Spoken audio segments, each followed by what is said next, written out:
competition in the skies has never been tougher, and the stakes have never been higher. Competitors make us better. BA has to provide a better service. But now, in its centenary year, the company is setting off on a journey of its own. It's going to arrive a bit early, earlier the better. To transform itself back into the world-class airline it once was. Everything has changed, apart from our salt and pepper. It's a tough world now in aviation, so we need to move on. As British Airways begins its multi-billion-pound makeover, our cameras have been allowed exclusive access to all areas of the business. From the factories where the airline buys its state-of-the-art jets. I just think aeroplanes are beautiful. The aircraft can't fly until we've completed this process. To the engineers who keep them in the air. When you're working on a plane that weighs 300 tons, there's going to be problems as we go through. If you can play an Xbox, you can push out a plane. From trouble at the top. I get pissed off when people criticize BA. If someone criticizes BA, they're criticizing me. To the teams on the ground. One of the machines has broken down. Do you know how to turn this off? I can't turn it on. And the people who keep the passengers smiling. If we don't deliver, the airline doesn't deliver.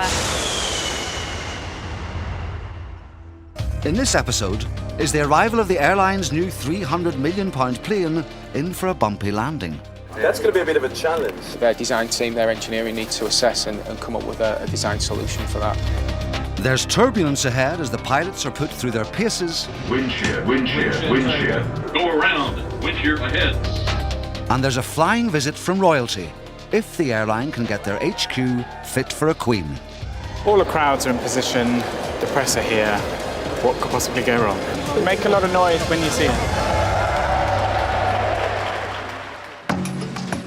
Any airline the size and scale of British Airways faces threats to its reputation. BA has faced a lot of challenges throughout its 100 years of history, and it has gone through wars, it has gone through major financial events, terrorism acts, it's gone through everything.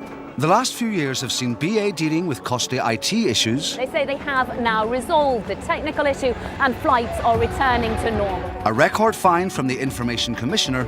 380,000 customers caught up in the colossal data breach. And threats of industrial action from a pilots' union.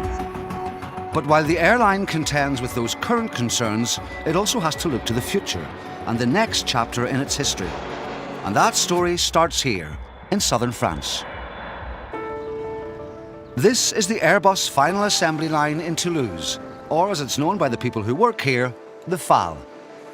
Currently around us there are 7 aircraft in different stages of build. The way we build aircraft is a kind of sophisticated airfix kit. In this gigantic building, the component parts of planes arrive from all over Europe before being assembled. The aircraft, when we've joined all the sections together, typically occupy an area that's about that of a football pitch. So think of 7 football pitches joined together. It's phenomenal, the logistics of this aeroplane. You know, the work share across Europe, you think we've got, I think, 6 or 7 different plants that all these major constituent assemblies, these sections are coming from, and all coming to on time, on quality, to be put together in the final assembly line here in Toulouse. They use belugas, obviously, to ship the sections on frequent daily flights. Yeah, it's something special. Beluga is the name given to these specially adapted A300s that fly the various sections in for assembly. On the production line today is BA's very first Airbus A350, and the person responsible for overseeing the build is the airline's man on the ground, Richard Mee. I've been here 3 years now, right from the beginning of the 350 programme. This aircraft actually started production at section level back in July last year. Typically from the first components that arrive here, which are in fact completed sections or completed wings, that goes quite quickly. So from that point to delivery, we're talking 4 to 5 months. Each pre-manufactured section of the A350 is numbered and must be assembled in precisely the right order. So we start off with the heart of the structure, which is called the centre wing box, which is this area here. We then add sections at the forward fuselage, which is 11 to 14, and the aft fuselage, 15 to 19. Whilst that's being built, the wings are being produced in Broughall in the UK, and then they're shipped to Bremen in Germany for equipping, where they fit all the flight control surfaces, actuators, piping, etc. And then you've got the VTP and the HTP, so that's the vertical tailplane and the horizontal tailplane, followed by the wing joining, landing gear on, and then we start with the engine installation and all the production testing. The design and manufacture of aircraft like the A350 is helping to take the aviation industry to new levels of comfort and efficiency. This aircraft burns 25% less fuel than the aircraft it replaces, which means 25% lower carbon emissions, and it's about 50% quieter. The direct competition is the Boeing 787. Two super efficient aeroplanes, composite-based aeroplanes, and to have a fleet comprising of both types is really advantageous for us as an airline. But the airline only benefits if the plane is ready on time. This first aircraft for BA is 2 to 3 months away from delivery as we see it today. We've got no tolerance to a delay. It's critically important for us to deliver on time and on quality, because for an airline, that 2 to 3 months is well within the time frame where they're already selling tickets. Coming up, with just weeks until it takes to the skies, is the latest addition to the BA fleet in for a bumpy ride? No, that's not what we agreed. What we agreed is that nylon stoppers are going to be installed here. And will the new plane's pilots make heavy weather of their simulator training? Wind shear, wind shear, wind shear. Go around.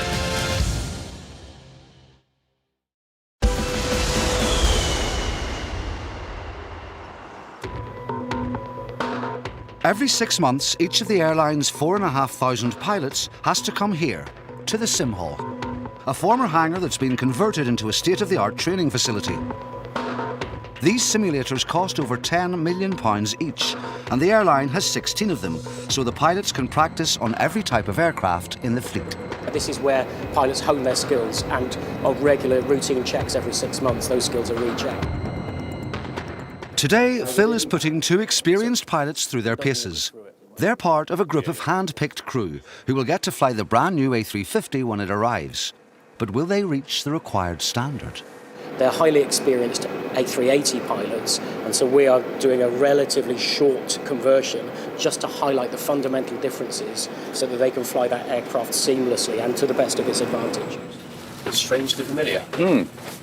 What a standby. There's always that slightly schoolboy smile about it, because it is just an amazing piece of equipment, and it's an amazing opportunity that we have day in, day out, just to work with this kind of equipment. Check. V1. Rotate. Sim experience is a regular part of a pilot's training, because as the planes become more advanced, the pilots have to keep up. Okay guys, are you ready to run? The whole point is technology is so reliable nowadays that pilots don't get the exposure they may have historically had to dealing with unusual situations. So every 6 months they are brought into the simulators and they are challenged with unusual situations so they can maintain and hone their management and flying skills. Simulators are about being prepared for every eventuality, and it's the beauty of the fact that we can put guys into simulators and create things that we would never see in a career, and it means that we can give the pilots confidence in what they're doing and they can experience stuff without ever putting a threat to an aeroplane. Traffic, level off. Sim realism is something we absolutely strive for, because the more believable it is, then therefore the more our pilots can react appropriately rather than thinking, oh, I'm only in the simulator. And we really do. Our pilots come out, you will see beads of sweat from the guys. The guys will show real physiological reactions to the fact that they feel like they're in a real aeroplane. Now, after just an hour at the controls, the real test for the pilots is about to begin. Okay then guys, so we're going to look at wind shear now, wind shear recovery and the aircraft protections. We're going to start exploring some unpleasant environmental conditions. So I'm going to set a storm up to the northwest of the airfield and very unpleasant winds which will make the aircraft unpleasant to fly. Although rare, wind shear poses a very real threat to planes, especially during takeoff and landing, when it can make the aircraft difficult to control. So it's time to see if our pilots today have got what it takes. Wind shear, wind shear, wind shear.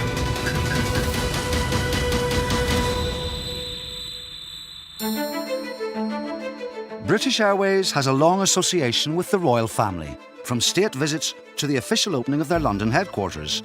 And to mark their 100th anniversary, the airline is preparing for a very special visit. Right, everyone, 5 o'clock. We've got the Queen coming in the morning. We've got a lot to do before then. David Granger is part of the team responsible for making sure the visit goes without a hitch. But with less than 24 hours to go, will the HQ be ready on time? Right, going to run through some of the main actions. The trackway is installed, so we've got about 200-metre trackway in the building now. We've got... Another key member of the team, and the man responsible for coordinating the whole visit, is Sam Pritchard, a man with an eye for detail. Waterside mob is the scratch. Are these guys moving the furniture out? I think we need to declutter this a little bit. And we happy with that plant remaining there? I'm a bit of a perfectionist. I don't know whether that's a good thing or not, but maybe for a Royal event, being a perfectionist might be a good idea. Does that look straight to you? Why are those ones much lower and these ones much higher? Because they need to be twisted and stretched. The distance is the same. Oh, really? Oh, yeah. Well, look. So we need to twist and stretch? It's definitely the most exciting thing that's happened here since I've been working in this office, and I've been working in this office for almost 10 years. We're closing down the whole office, so about 3,500 people who normally work here won't be coming into work, but we have 1,000 invited guests, and they'll be joining in the centenary celebrations of the Queen's visit. But shutting down the head office of an airline isn't straightforward. Obviously, there are some people that need to be in the building because without them, the planes wouldn't take off. So we've had to make special arrangements for those to be in the building. But there are also quite detailed security requirements in terms of access and how people get into the building, what time they arrive.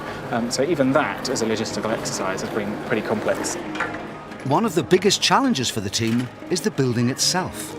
This building is built with a cobbled street through the middle, which obviously isn't the most ideal for a 93-year-old head of state to walk through. So we've had to put a temporary flooring down, which is being covered as we speak. The building has to be ready on time for the Queen's visit, so the airline has brought in an army of workers. So we've got 10 rolls, so it's about 700 square metres of carpet, so give or take a little bit of waste here and there. But with the flooring still going down and time marching on, David has already spotted a problem. There's an area of cobbles which we're carpeting.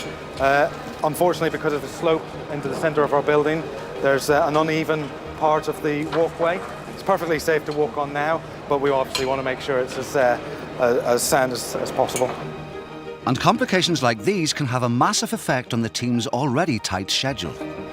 We've still got a lot to do. Logistical stuff like hanging bunting, putting up barriers for the guests and the walkways. We've got to put up signage because we're changing how the building is operated, so we need to make sure people know where they're going on the day as well. So, what time do you want to do the signage? After this, just 7 o'clock. After we've had pizza. Okay. Right, carry on. So when I was put onto this 3 or 4 weeks ago, I was told, oh, it's just a small thing on the side of your other project. Be about 2 hours a week, and it's basically sort of taken over everything. David said to me the other day that he's seen me more than he's seen his wife recently. I don't know what that says about our working relationship or his relationship with his wife. Thanks, Sam. And they'll be seeing even more of each other as they battle through their list of jobs. So we've still got a lot to do. We've got the flag to put up before we lose sunlight outside. We've got it the right way up. I hope so. Big white band at the top. Yeah. Got ex-military man here, so would you like me to say a few words? Oh, look at the flag, flying fantastically well. That wind we ordered. I'm a little bit nervous that the evening is carrying on. It's getting a bit later, and I'm aware that there is a lot to get done, and I'm not leaving until it's done.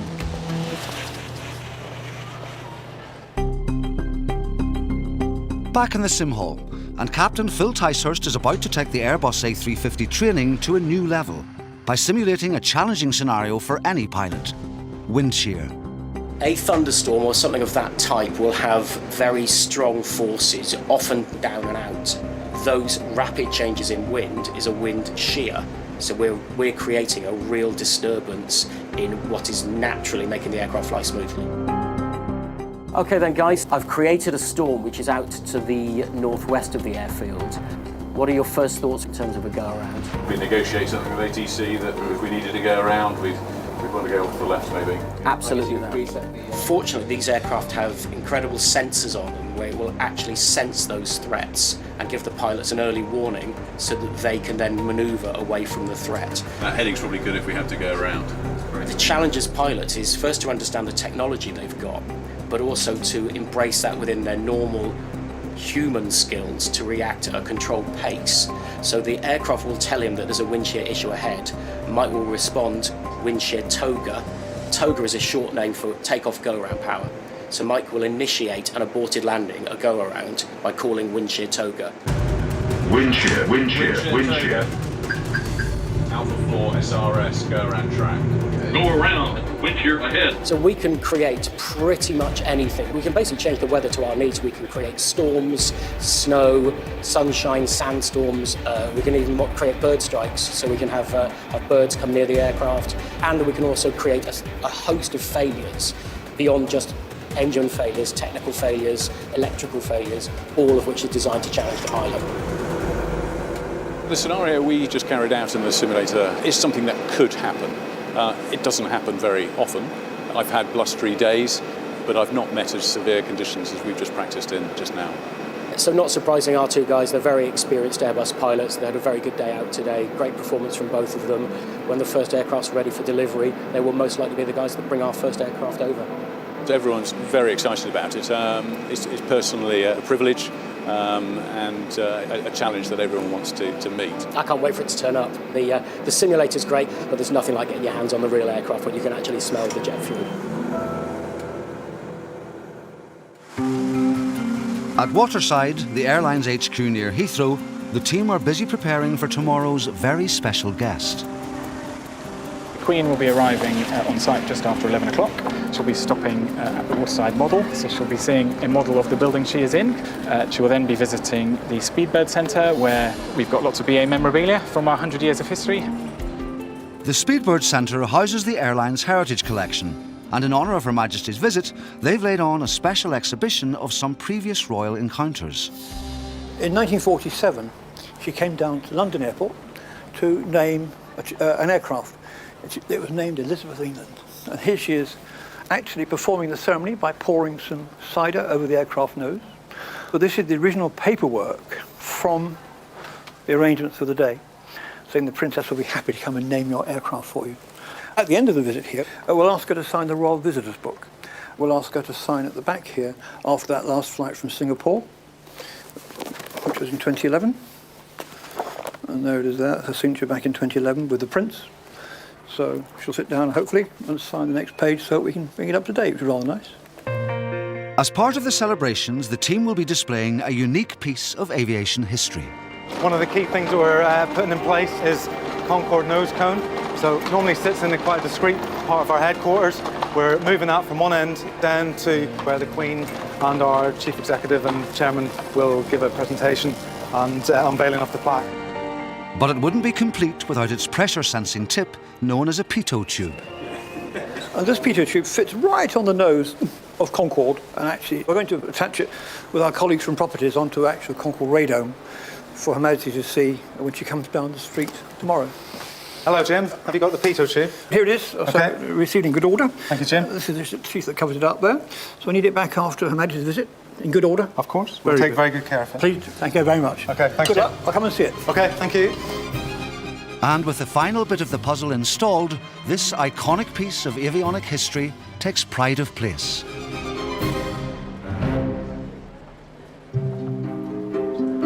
So, with the nose cone assembled, David and Sam can now walk the route the Queen will take in the morning. But it's not long before there's another issue. We're just looking here, we've got a drop down here, so we're just talking about whether we put tape along it or we let Alex know that there's a drop. Yeah, I think so, yeah. So the brief is to have basically a completely smooth walkway all the way through. And just because we've got a little bit of a step into one of her stops, we've just got to basically tell Alex, who's escorting her around, who's the CEO, to make sure that he basically tells her about the step. Finally, David and Sam call it a night and set off for a well-earned rest. But with such a big day ahead, switching off might be a problem.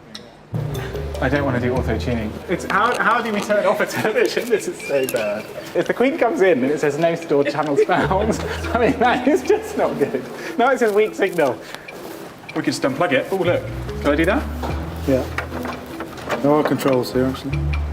Okay, that didn't do anything. Me unplugging it didn't do anything.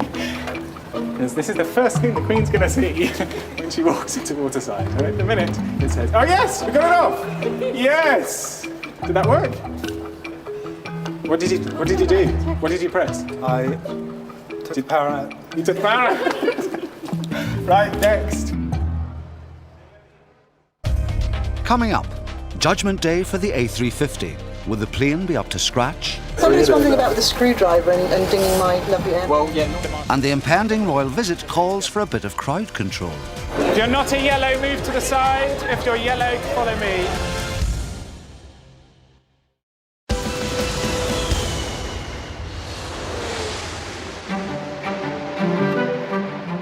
The airline has faced criticism in recent years for their long-haul business class, or as they call it, Club World, with some passengers claiming the cabin was dated.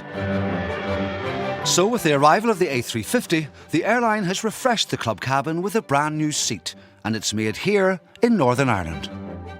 We're in the main assembly shop floor in Collins Aerospace in Kilkeel. This facility has been manufacturing aircraft seats since the mid-1960s.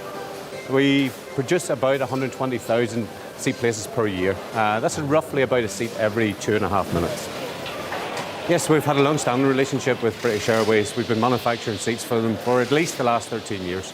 The current platform, the Club World Suite, has been 2 years in the development, and we've worked very closely with the BA team in delivering the product that they want. The A350 fleet will need over 1,000 of these seats that have a host of new features, including a sliding door. We developed a unique safety feature for the door because the door has to be stowed during taxi, takeoff and landing. It involves the movement of those two buttons by the cabin crew to deploy the door. But with so much riding on this seat, the airline wants to make sure the quality of the build is second to none.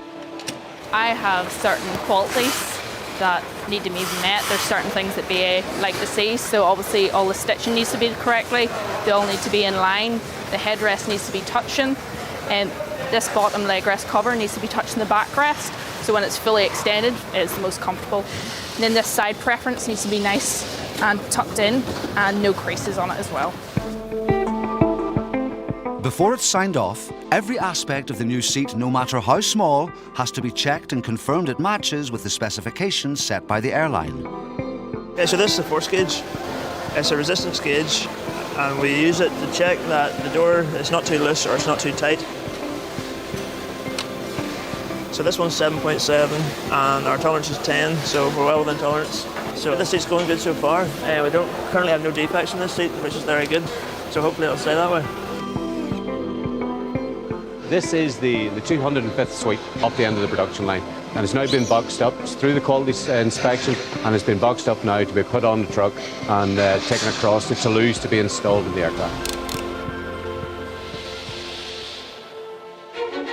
Back in France, the last of the seats is being installed, and the cabin is nearing completion, but there's no time to sit around. This is the first A350 that we deliver in July, and it's the first of 18 aircraft.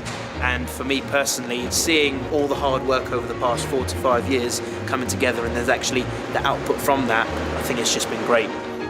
Now that the interior has been kitted out, the moment of truth has arrived, and so have BA's inspection team. How you doing, mate? All right? They're here to make sure the airline is getting exactly what they've ordered.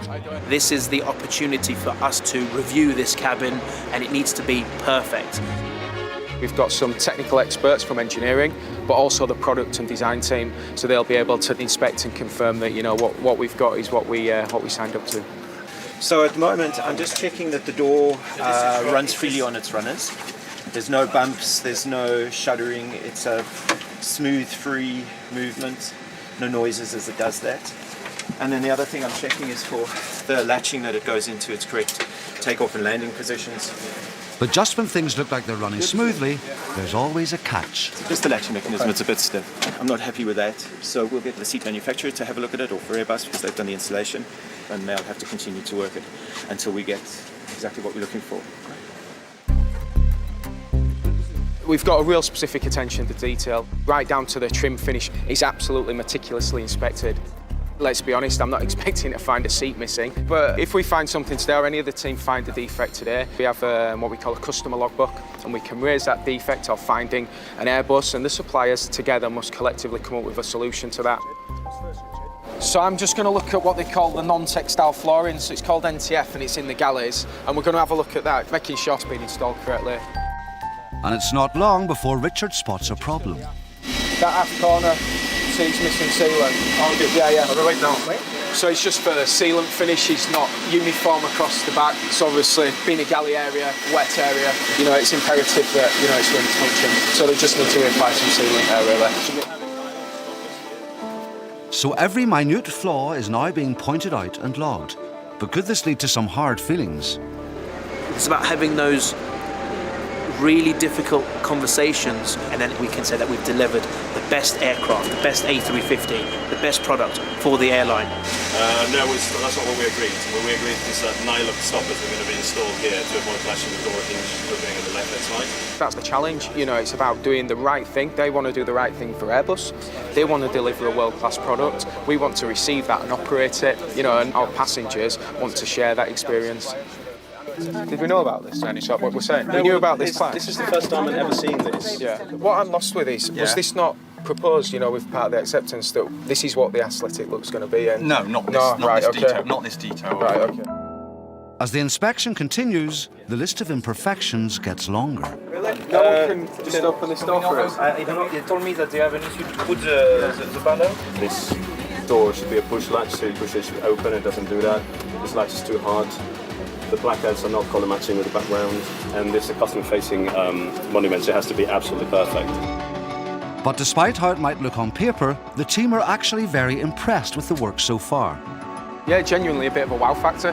First time you see it, it is an impressive cabin. Some minor adjustments to make, we've raised some points throughout the team, but so far so good. With any aircraft delivery, there's always risk. Anything could go wrong at the last minute. That's just the nature of a delivery of a brand new aircraft. And it does put pressure on us as a delivery team. And that's because passengers are already booking seats on this plane's first flight in just 10 weeks' time. We have a full programme back at Heathrow waiting for this aircraft to deliver. So with the plane nearing completion and its pilots up to speed, it just remains for the airline to make sure its roster of cabin crew are prepped for the big arrival. Although all aircraft follow the same basic design, the crew must be familiar with every subtle difference between makes and models. If the cabin crew aren't ready, the plane doesn't fly. So I'm here today to do a training course for the A350 for a group of our current cabin crew members who will be picking up the A350 as a new aircraft type. So some of the systems will be new for them, some of them it will be familiar stuff. Today's course focuses on a key feature, the new plane's door. Welcome to your A350 door. You're all used to operating on the single-aisle Airbus, so you'll find that this door is very similar to what you're used to with a single-aisle Airbus. There's just a couple of extra little bits and pieces. The mode selector we'll be assessing them practically throughout the course, but at the very end there will be a knowledge check, and the knowledge check is a pass or fail. What's the first thing that I need to check? Yep, so quick look to make sure my door is locked, which it is, and then... I think the doors is always the thing that everybody worries about. There's so many little bits to it, and having to do everything in the right sequence and the right order, that can be a bit of a challenge when you're being assessed on it, if you like. It's a mechanism for getting our customers on and off the aircraft, but it's also a mechanism for getting our customers and ourselves off the aircraft in an emergency situation. So it is a piece of emergency equipment. But does Helen think they're ready for the real thing? They were absolutely brilliant delegates. The experience of flying on the Airbus obviously came through, so they were able to transpose their knowledge onto the new aircraft type, which is absolutely brilliant.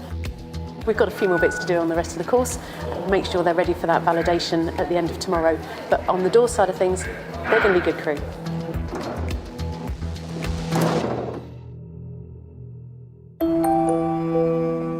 It's the early hours of the morning at the airline's head office. The time is 4:36 a.m. I'm feeling okay, considering I only had 1 hour's sleep. There's still quite a lot to do before the marshals arrive at about 6. So we've got to put some of the barriers out, some of the signage out. In less than 7 hours, Her Majesty the Queen will be arriving at Waterside, and the team have got their work cut out to make all the final arrangements. Hello, how are we? You all right? Good morning, good morning, good morning. How are we? Seems like only a few hours since I last saw you. First job of the day is get the checklist set. It's our birthday and the Queen's coming to our party, so what more could you want than that, really? So it's fantastic. As guests and staff begin to arrive, it's up to Sam to keep the registration process on track. Everybody coming up here and also everybody coming in there, just send them over to registration. Okay. Thank you. We've got just over 4 hours left, so it's 7 o'clock, so we've got 20 minutes to the security checks and clearance. Once that's done, it'll be a lot less stressful, I think. So as David and the police begin the security sweep, Sam is at the other end of the building. Morning, Sam. How are you? I'm all right. Are you all right? Where he has an appointment with the boss. It's an incredible, exciting day. I've just saw hundreds of colleagues. They've come really early into the office. I think the level of excitement is incredible. Hello, how are you doing? Good to see you. Are you all right? All right. How are you feeling? Thanks. Feeling good? Fine, I think so, yes. So we just talk through the meet, Okay. talk through the initial bit. As he'll be the one escorting the Queen around the building, Alex has to be alerted to last night's potential stumbling block. We will leave a marker, whether it's that specific white piece of tape or another piece of tape. We'll make sure there will be a piece of tape on that bit. Yeah. I mean, that's the only place across the whole walkabout that has a bit of a step, really. Yeah, yeah. But it seems Sam hasn't prepared for every eventuality. What about the ducks and the swan? Normally, they sometimes make all the way down. Yeah, we haven't made any special arrangements for the ducks. Although they are just show up. Yeah. As part of the visit, selected airline staff will be meeting the Queen. Would you be able to tell everyone to be well behaved? So there's just time to brush up on a bit of royal etiquette. So when you're presented to the Queen, you can either just bow, which is not a full bow from the waist, but just a short bow from the neck, or you can curtsy, which generally is right leg behind left and dip. Please don't touch Her Majesty, only shake her hand if she offers it. And as I'm sure you've all seen multiple greetings, it's a very gentle handshake, there's no sort of pumping of arms. Meanwhile, Sam has to get the first batch of spectators into position. We need to put the yellows in. Toilets are all out of order now. Everybody needs to get out of the toilets and back into the canteen. Oh, gosh. We sweep everybody. All yellow lanyards. All yellow lanyards. Yellow marshals. Here are the yellow marshals. They're ready.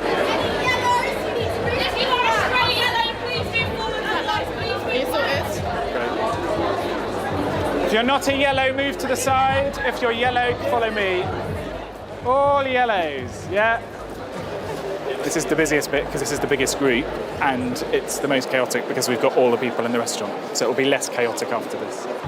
As Alex puts the last-minute touches to his speech, the rest of the guests have to be moved into place. Okay, we're ready for the green. Okay, greens, everybody, follow me.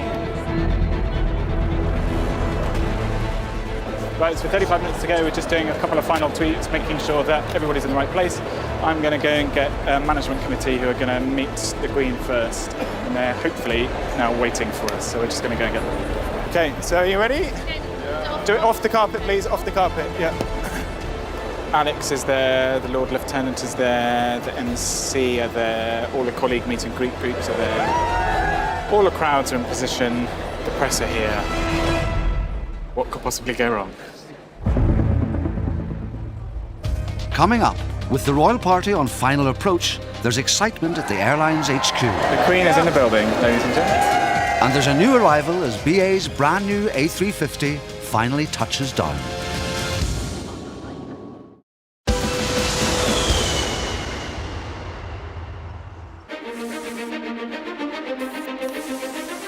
Back in Toulouse, and the airline is about to take delivery of its new plane.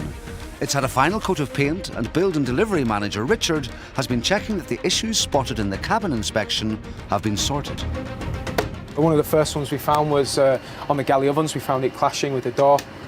So they've got some door limiters installed now. As you can see, there's no contact there.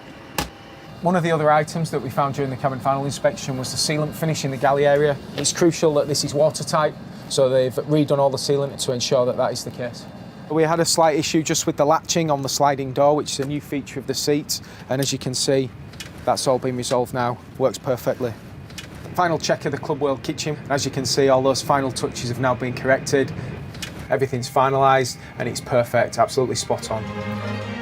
So, with the official seal of approval, the plane can begin its short journey to Heathrow before it starts its long-haul career. It's a very proud moment for me and the rest of the airline. You can imagine how much work has gone into preparing the base. The facility here, we've had to get the infrastructure ready for the aircraft. The engineers here that are now A350 licensed, so they can now work on the aircraft to make sure that the aircraft is serviceable for our operation. And even having these new markings on the ground are so important. And again, it takes quite a lot of time and effort to do that and planning. 100. Before long, the new aircraft makes its entrance. 50, 40, 30.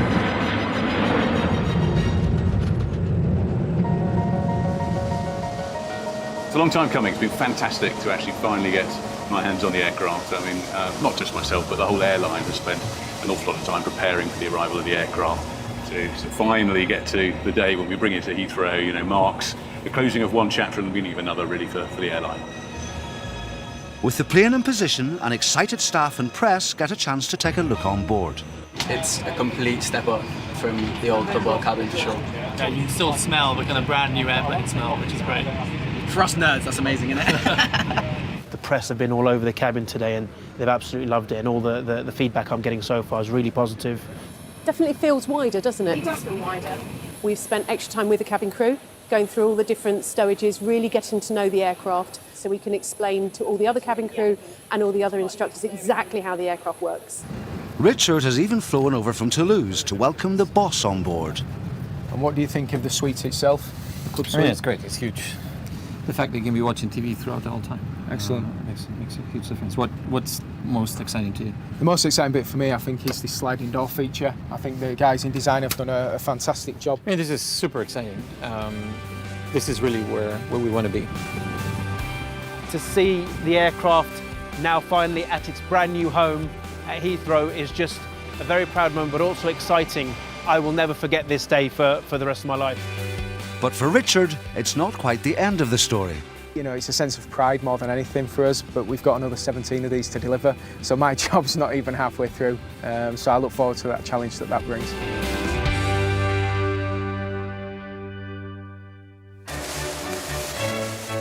Back at the airline's HQ, and after weeks of planning, the big moment has arrived. The Queen's visit is about to begin. Excited, really excited, and I'm really, really pleased because there was a lot to do the last few days. I've spent a lot of time in this building. I'm excited. I can begin to relax, maybe. And finally, after all the hard work, Her Majesty arrives. She's here. Here she is. Oh, she looks great. The Queen is in the building, ladies and gents. Here she is. This is great. Well done, Alex. Well done. It's sort of surreal. We get to see her again in a minute, so it's all right. But even now, Sam's job isn't over. We're doing the plaque, moving the plaque. Good. It's amazing. It's a great way to mark our centenary, so really great to have her here. So this is the bit that she needs to pull. The Queen's got such a long history flying with us, and I know the guys have put some spectacular stuff together. And as well as meeting and greeting staff in the Speedbird Centre, Her Majesty is reminded of the time she christened an aircraft with cider. Cider? Over the... champagne? I think not. You've got flags yet? Good. Make a lot of noise when she comes around, when you see her. But as they say, the best laid plans... We need to turn around. Alex is taking her the wrong way to the speech. And now she's coming back. Back so soon. Woo! Momentarily, she went on a slightly extended route. Official spokesman says. It now gives me great pleasure to invite you now to unveil the plaque to mark this historic visit.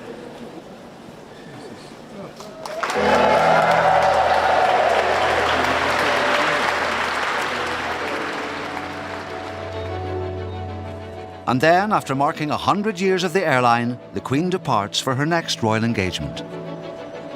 That was great. I mean, the enthusiasm from everyone at BA and from her.